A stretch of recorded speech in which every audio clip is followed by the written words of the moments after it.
Olá, pessoas! Pra quem não me conhece, eu sou a Belly Rendes. Inclusive, vários de vocês perguntam como que se pronuncia meu sobrenome, porque eu sempre falo só que eu sou a Belly, então tá aí a dúvida respondida, é Rendes que fala. E hoje estou aqui pra falar da segunda temporada de Shadow and Bone, ou Sombra e Ossos, como vocês preferirem. Já aproveita e se inscreve aí embaixo pra fazer parte da nossa família, e não perder nenhum vídeo, ativa o sininho. E me acompanha nas redes sociais também, eu faço conteúdo de moda no TikTok, no Insta, eu falo também de futebol, de Fórmula 1 no Twitter, então eu vou ficar muito feliz com vocês acompanhando por lá também. Inclusive lá eu sempre aviso, né, tipo, o que vai ter vídeo, o que não vai ter vídeo, então vocês ficam pedindo nos comentários e tal, normalmente nas redes eu falo sobre isso. Essa segunda temporada de Shadow and Bone, eu tenho certeza que vai dividir bastante a opinião das pessoas, assim, tem gente que vai amar e tem gente que não vai gostar. E eu entendo os dois lados, vou ser bem sincera, assim, falando que eu realmente entendo os dois lados, eu entendo os argumentos, assim, de quem amou e eu entendo os argumentos de quem não gostou tanto. A minha opinião parte do seguinte ponto, né? Nessa temporada nós tivemos...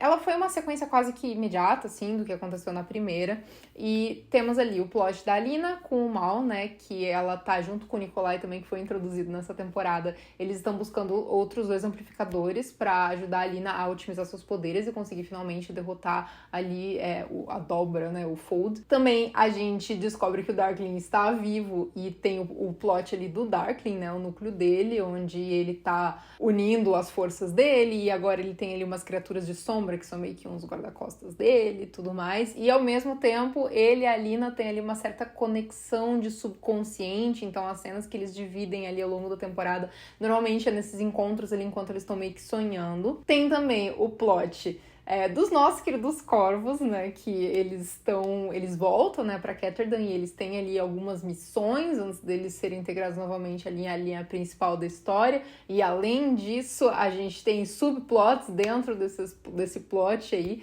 dos nossos corvos, e ainda nós temos ali a introdução de outros personagens que sim, já existiam nos livros, mas que na série até então não tinham aparecido. Eu acho que vocês já entenderam onde eu quero chegar mencionando todos os plots que foram abordados nessa temporada. Pra mim, o problema dessa season é que tinha muito assunto pra ser falado, cara. Tipo, assim, claro que isso tem o seu ponto positivo. Não tô dizendo que, nossa, isso, meu Deus, acabou com a série. Não sei o que, não é isso que eu quero dizer. Só que era muito assunto, e daí isso acabava enfraquecendo alguns núcleos, sabe? Porque você não conseguia um aprofundamento de tudo, não tem como, gente, é muito personagem, e é muito personagem bom, entendeu? Todos os personagens dessa série são maravilhosos. Assim, eu tenho minhas ressalvas com o Mal, eu não gosto muito dele, mas isso eu falo um pouquinho mais pra frente, mas enfim, todos os personagens são muito bons.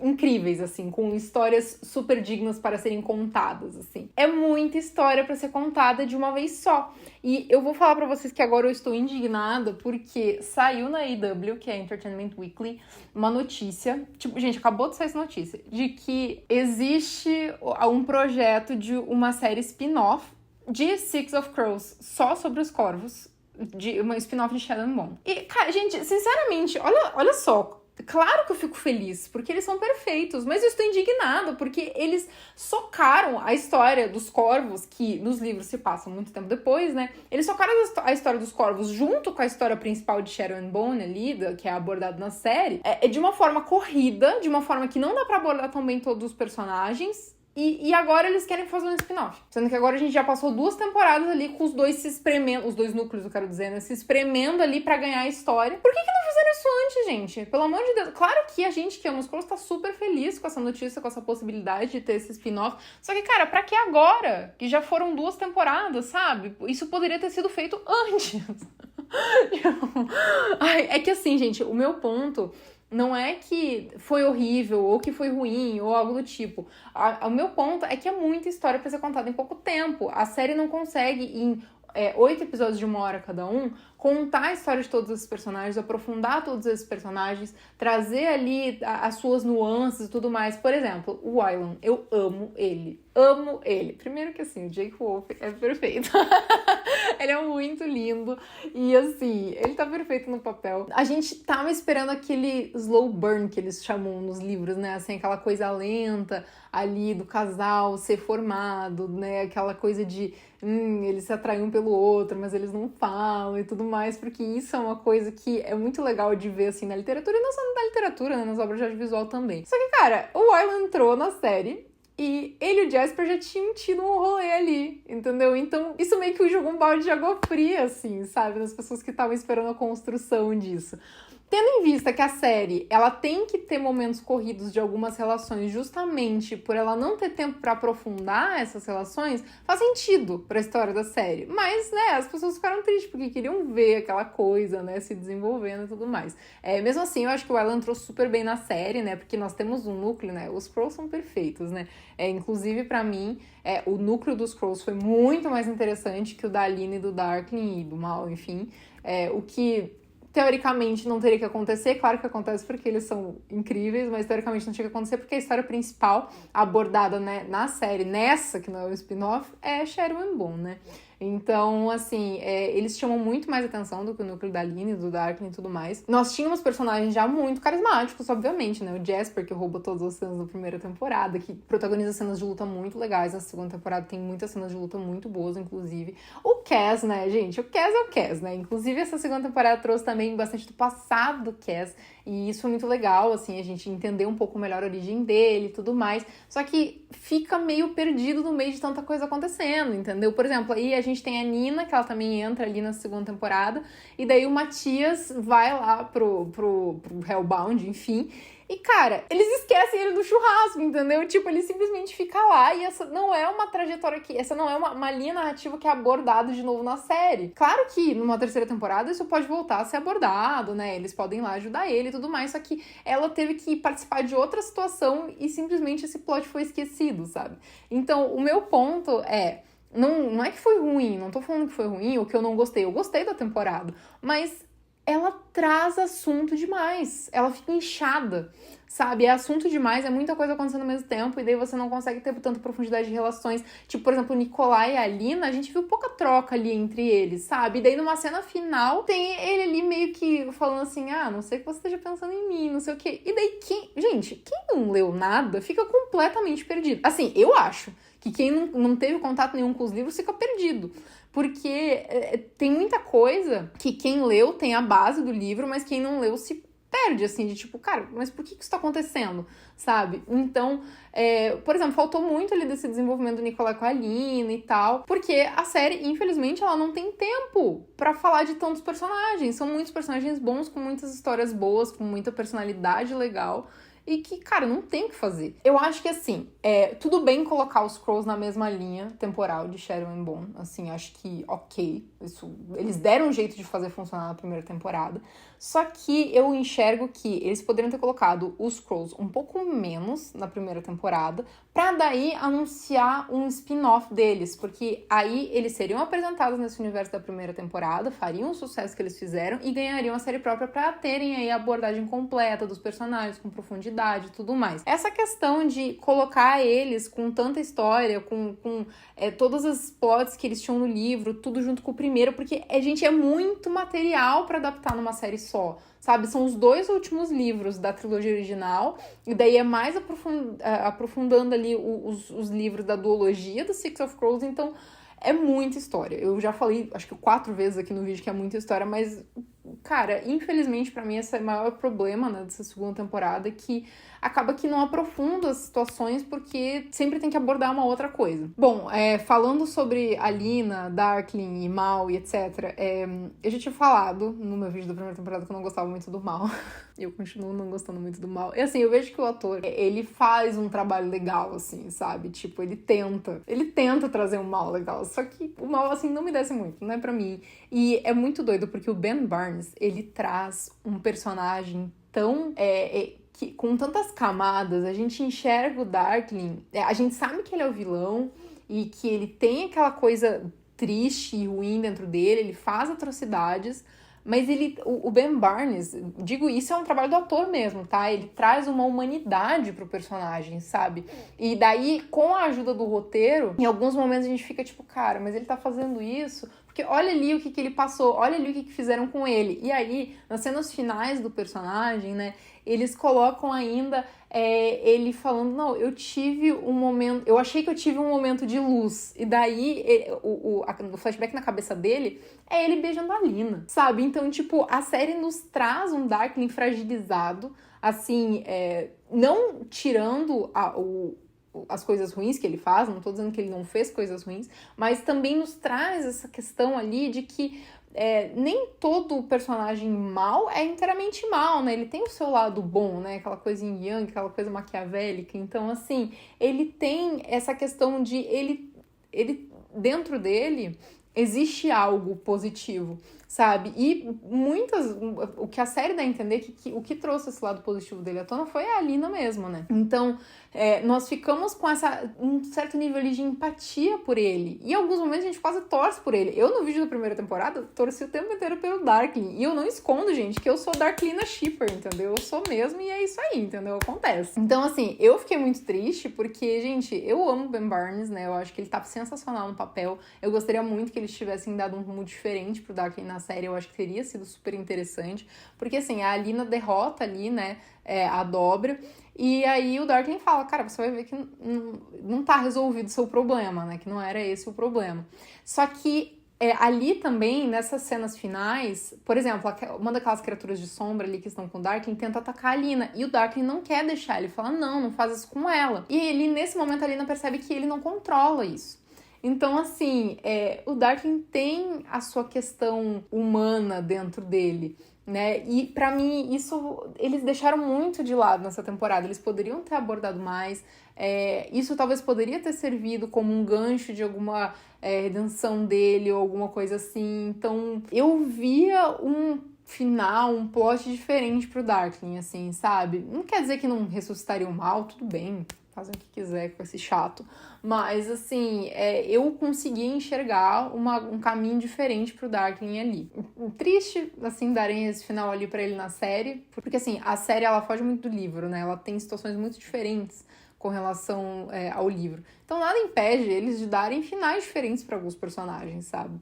Mas, enfim, essa temporada nos trouxe personagens novos super legais, que super acrescentaram a história, assim, mas que eu gostaria de ver mais detalhes, assim, de cada um deles. Eu espero que futuramente, numa terceira temporada, a gente consiga ver, ou nesse spin-off, né, se for ter de Six of Crows. Só lembrando, isso saiu a notícia, mas não tá confirmado que vai ter spin-off, tá, gente? Tipo, tá, assim, nos trabalhos e aguardando uma possível sinal verde aí da Netflix. Então ainda não tem nada confirmado. Provavelmente eles vão ver se a segunda temporada realmente vai fazer bastante sucesso, né? Pra eles poderem produzir aí, né, o spin-off e tudo mais. Mas o meu ponto é que Six of Crows realmente é uma história que se mantém sozinha, assim, sabe? E sendo bem sincera, eu acho que talvez seja uma história mais interessante do que Sombriossos de um modo geral, assim. Como eles colocaram muitas histórias juntas, né, uma coisa só, eles fazem bastante uso de um mapa, né, para situar o público em que região que a gente está acompanhando a história agora. Isso também faz aí uma analogia à própria profissão que a Alina tinha, né, que ela era cartógrafa. Então, acho legal esse recurso que eles usam e isso facilita o entendimento do público, principalmente o público que não tem contato com os livros, né. Eu fiz aqui muitos vídeos de The Last of Us, eu fiz vídeo de todos os episódios da série e eu não joguei o jogo e eu não queria jogar o jogo antes de ver a série porque eu normalmente, quando é uma obra adaptada de um livro ou uma série que vem de um filme ou algo do tipo, normalmente eu já li a obra original, eu já assisti a obra original, então eu faço os vídeos tendo a base da história original. E isso talvez acabe interferindo, na minha opinião, por eu justamente saber como é a obra original e talvez ter um entendimento mais detalhado da obra por eu ter visto o original, lido o original, enfim. E The Last of Us, eu não quis fazer isso. Eu quis assistir a série sem ter jogado pra ver se a série se sustentava sem eu ter nenhum domínio sobre o jogo, sem eu saber o que era a história do jogo. E The Last of Us super se sustenta como uma série sem eu saber nada do jogo. E eu me pergunto se Sombriossos... Aliás, vocês que não leram o livro e que assistiram a série, eu quero muito saber a opinião de vocês. Se vocês entenderam tudo, se ficou alguma coisa confusa pra vocês. Porque eu sinto que pra quem não tem contato com os livros, essa temporada ficou confusa, sabe? Que tinham coisas acontecendo e daqui a pouco mudava pra outro lugar, e aí... porque, gente, só dentro dos Corvos, a gente tinha vários mini plots, né? Tinha o passado do Cass, tinha a questão do Cass com a Inês também, que estava sendo explorado, exploraram bastante coisa de romance, né, nessa temporada. Tinha o plot que agora o Alan chegou, e ainda o plot do Alan com o Jasper juntos. Então, assim, eram vários mini coisinhas dentro só do núcleo dos Crows, sabe? Então, assim, nesse começo da temporada, era muito os Crows, assim, separados do plot da Lina, do Darkling ali. E você ficava, cara, como que isso vai se encontrar, assim? Parece aquela coisa, tipo, de núcleo de novela, assim, sabe? Cada um num negócio e os personagens não se conhecem, assim. E sendo que, né, ali eles se conheceram, né? Na primeira temporada eles ajudaram a Lina e tudo mais, mas enfim.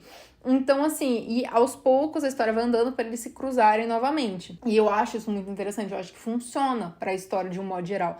Só que fica confuso, assim... Na minha opinião, eu acho que fica confuso, porque é muita história ao mesmo tempo, muito personagem bom, aí a gente acaba não conhecendo tão bem os personagens. Por exemplo, os personagens que estavam ajudando a Alina, né, ali junto com o Mal e tudo mais, a gente viu pouco deles, né, a gente acabou vendo mais do Nikolai, e mesmo assim o Nikolai apareceu pouco ainda. Ainda a gente tem a Genya, que é uma personagem super interessante, e ela também acaba aparecendo ali em momentos muito pontuais, assim.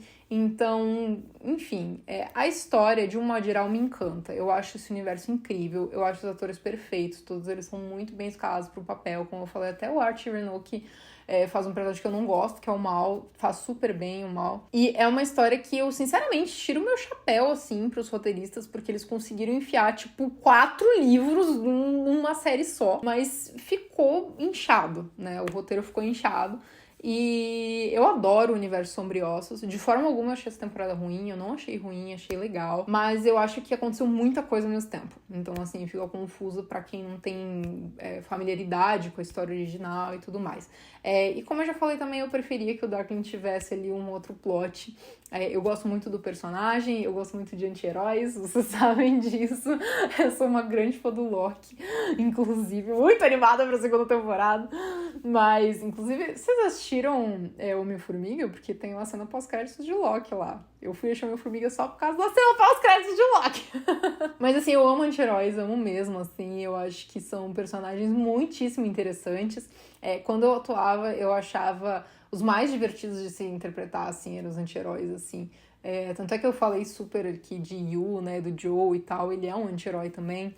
Então, eu gosto de personagens assim, e principalmente personagens que eles são...